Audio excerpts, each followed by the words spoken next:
जो अब इतनी बड़ी संख्या में आए हैं वो आदरणीय मेघवाल जी के प्रेम की वजह से आए हैं। तो फिर से शुक्रिया करना चाहूंगा। हम जब से मैं कॉलेज में आया हूँ तब से मेघवाल जी करीब करीब उसी समय भारत के कानून मंत्री बने और हम करीब करीब 2.5-3 साल से साथ साथ काम कर रहे हैं और अच्छा काम कर रहे हैं।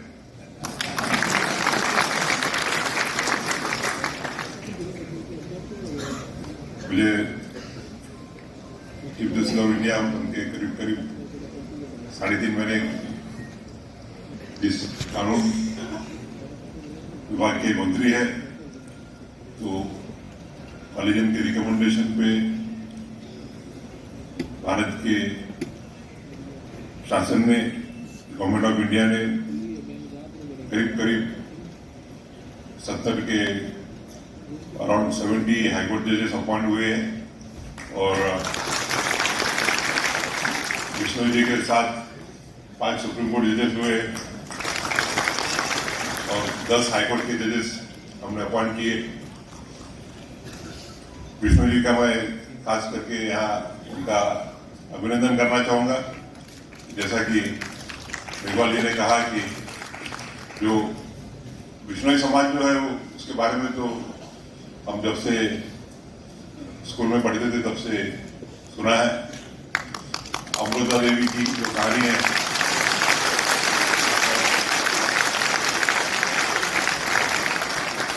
अमृता देवी ने उस 200 दिन अभी आज तक तो हम सभी एनवायरमेंट की बातें करते हैं, एनवायरमेंट सस्टेनेबल डेवलपमेंट, और 200-300 साल पहले खेजड़ी को के झाड़ों को बचाने के लिए अमृताबाई और उनके साथ में जो सैकड़ों लोगों ने जो अपने जीवन को त्याग दिया और पर्यावरण का महत्व पूरी दुनिया में जो बताया, उसके लिए उनके प्रति जितना भी आदर किया जाए वो कम है। उस अमृता देवी के बिश्नोई समाज से बिश्नोई जी हमारे पहले हाईकोर्ट जज बने और पहले सुप्रीम कोर्ट जज बने, इसके लिए मैं उनका अभिनंदन करना चाहूंगा। मुझे इस बात की खुशी है कि भाई चीफ जस्टिस बनने के बाद में पहला जो कॉलेजियम हुआ और उस कॉलेजियम में हमने उनका नाम रिकमेंड किया गवर्नमेंट ने। मेरे ख्याल से मैंने चीफ जस्टिस ऑफ इंडिया बनने के बाद में 1 हफ्ते के अंदर ही उनकी सुप्रीम कोर्ट ऑफ इंडिया की जज करके हमने शपथ दी उनको।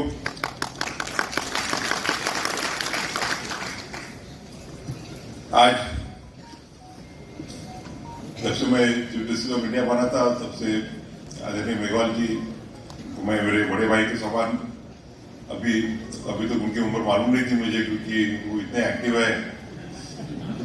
मैंने एक बार देखा कि वो ट्रेन से बीकानेर से दिल्ली पहुंचे और वहां से डायरेक्ट रेलवे स्टेशन से एयरपोर्ट और एयरपोर्ट से मेरे ख्याल से कौन से दुबई या कहाँ से भी कॉन्फ्रेंस के लिए जा रहे थे। तो उनकी एनर्जी तो एक कोई नौजवान को भी पीछे रख जाए और उम्र से मेरे से वो बड़े हैं, इसके लिए मैं उनको मेरे बड़े भाई के समान आदर करते रहता हूँ। मैं उनको भाई साहब भी बोलते रहता हूँ। मुझे उनका आदेश हुआ कि आप जब तक चीफ जस्टिस है तब तक बीकानेर में एक बार तो भी आना पड़ेगा, और उनके आदेश को मैं नहीं भी बोल सकता था और आज तो आ गया।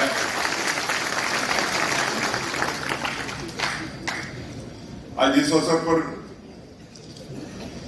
हमारे भारत को का जो संविधान है वो हम सबने वी हैव गिवन और constitution to ourselves we adopted on 26 of January 1950 और इसी साल 26 जनवरी 2025 को भारत के संविधान को 75 वर्ष पूर्ण हुए और संविधान के जो अमृत महोत्सव है वो हम सेलिब्रेट कर रहे हैं।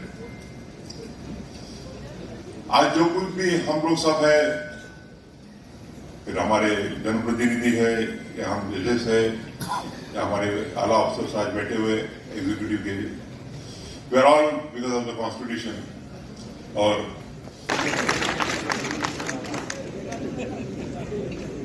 बाबा साहब का तो कार्य हर फील्ड में रहा है, आप जानते हैं, फिर एजुकेशन रहे या वैसे बाबा साहब का जो इस संविधान में निर्माण है वो आप सबको पता है कि बाबा साहब अम्बेडकर और महात्मा गांधी इनके विचार शुरू से ही अलग रहे। बाबा साहब अम्बेडकर जब भारत को स्वतंत्र दिना लिखा कबीर और 9 दिसंबर 1946 को हुई। पुरुषों में कुछ कैटेगरी कर दीजिए, जो ग्रेजुएट है उनको दे दीजिए, कोई किसी ने कहा कोई मैट्रिकुलेट पढ़ा हुआ है उसको दे दीजिए, कोई किसी ने कहा कोई व्यापारी है उसको दे दीजिए, ऐसी चर्चा शुरू हुई। तो उस समय एक विषय आया कि महिलाओं को तो अभी देना ही नहीं। तो बाबा साहब का बैठे थे हाउस में, कॉन्स्टिट्यूंट असेंबली में, इस विचारों को सुन रहे थे। तो बाबा साहब खड़े हुए, बस यहीं से डिबेट चेंज होती है। ये छोटा योगदान नहीं है, वो पंडित नेहरू जी को इंगित करके कहते हैं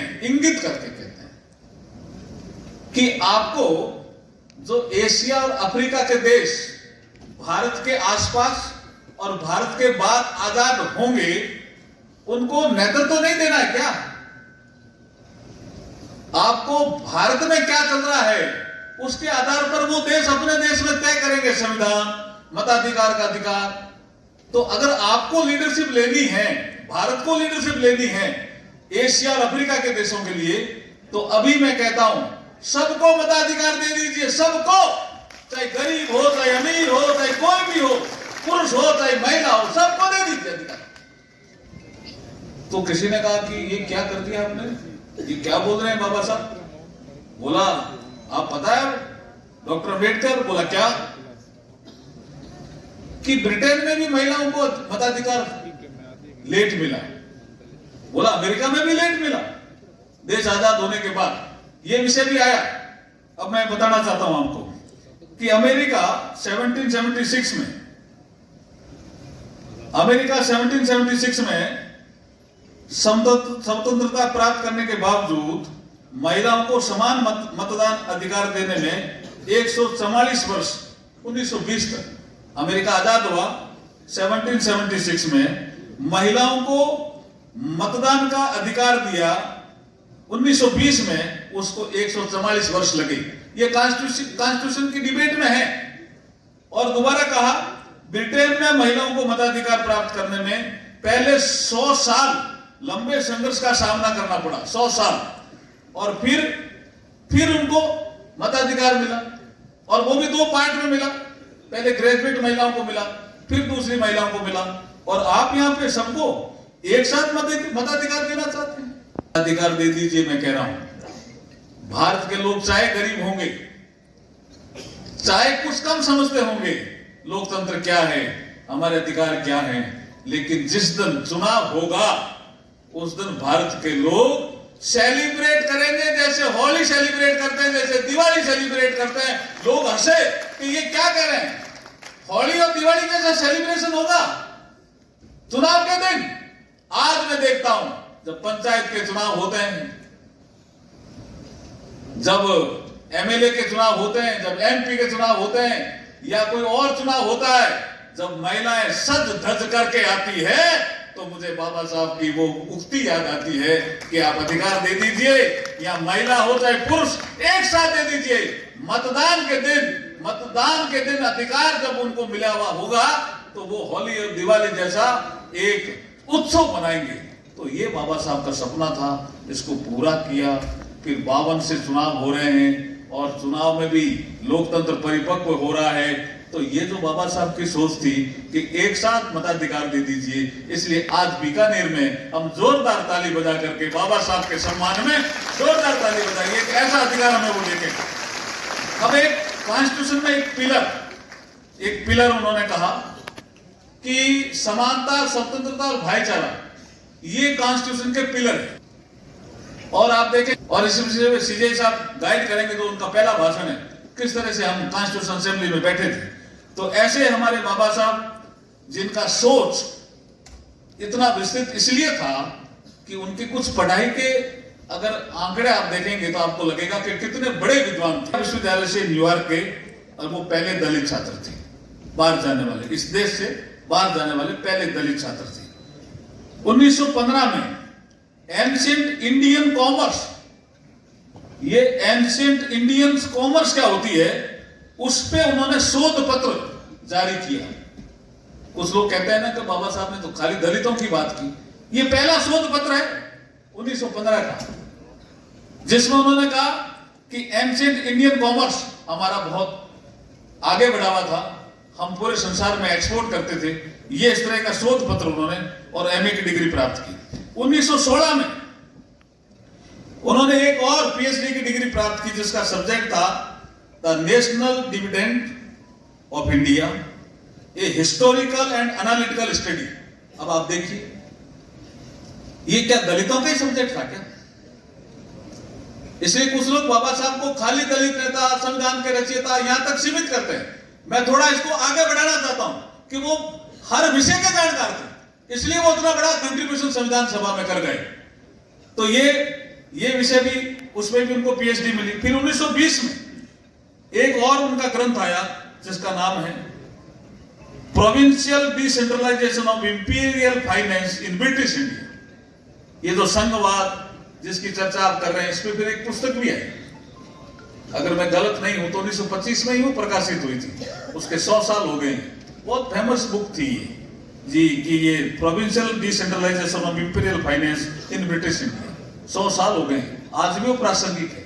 हम जब कभी संघवाद की चर्चा संसद में करते हैं तो बाबा साहब की उस पुस्तक से ही हम कोट करते हैं कि what is the federal structure, और कैसे उन्होंने, जैसे जीएसटी लाए नरेंद्र मोदी जी, वो उसी का ही पार्ट कि जीएसटी में अब 22 सितंबर से जीएसटी तो काफी कम हुआ है, कम होगा, 22 नवरात्र से काफी कम हो रहा है, ये बड़ा सुधार है जीएसटी 2.0। लेकिन ये संघवाद का शानदार उदाहरण है। इसमें वित्त मंत्री अध्यक्ष है, और जितने राज्यों के वित्त मंत्री हैं, जितने राज्य हैं हमारे यहाँ देश में, उन सारे राज्यों के वित्त मंत्री इसके सदस्य हैं। और आज तक जीएसटी काउंसिल में निर्णय बहुमत से नहीं हुआ, सर्वसम्मति से हुआ। इसलिए वित्त मंत्री और राज्यों के वित्त मंत्री के लिए भी जोरदार ताली बजा के धन्यवाद करो कि संघवाद का विषय तो बाबा साहब ने उसमें लिया था, उसको हम लागू कर रहे हैं। एक विषय था प्रॉब्लम ऑफ रूपी, इट्स ओरिजिन एंड सॉल्यूशन, ये भी महत्वपूर्ण उनका ग्रंथ था। तो ये इकोनॉमी के भी महत्वपूर्ण विद्वान थे। और इंडियन करेंसी सिस्टम हमारे संविधान के तहत अभी मुझे मालूम है कि 1 महीने पहले मैंने कोल्हापुर बेंच का उद्घाटन किया, इसकी वजह से आपको अपेक्षा होगी। और मैं आपको इतना कहना चाहूंगा कि हाईकोर्ट का सर्किट बेंच स्थापन करने के जो अधिकार है वो उस राज्य के मुख्य न्यायाधीश के है। कोल्हापुर में मैंने उद्घाटन किया था, पर उसके पहले बॉम्बे उच्च न्यायालय के मुख्य न्यायमूर्ति वहां के शासन के विचार के साथ में उन्होंने डिसीजन लिया था। तो आपका जो डिमांड है, मैं अभी तो मेरे ख्याल से हमारे जो यहाँ के चीफ जस्टिस साहब है नेक्स्ट वीक में रिटायर होने वाले हैं, तो जो कोई भी नए चीफ जस्टिस आएंगे उनको आपके भावनाएं पहुंचा दूंगा। इसके बाद में वो क्या निर्णय लेते हैं, उनका जुरिडिक्शन है और हाईकोर्ट का जुरिडिक्शन है। पर मैं यहाँ पे आदरणीय मेघवाल जी ई कोर्ट के बारे में काफी, अभी हमारे जो एक अधिकारी आए थे दिल्ली से, उन्होंने भी प्रेजेंटेशन दिया। और मैं कहना चाहूंगा कि कोविड ये हमारे लिए तो बड़ी आपत्ति थी, but it also prove to be a boon. Covid के बाद लॉकडाउन डिक्लेयर होने के बाद में 48 घंटे के अंदर सुप्रीम कोर्ट ने वर्चुअल मोड से काम चालू किया। और मुझे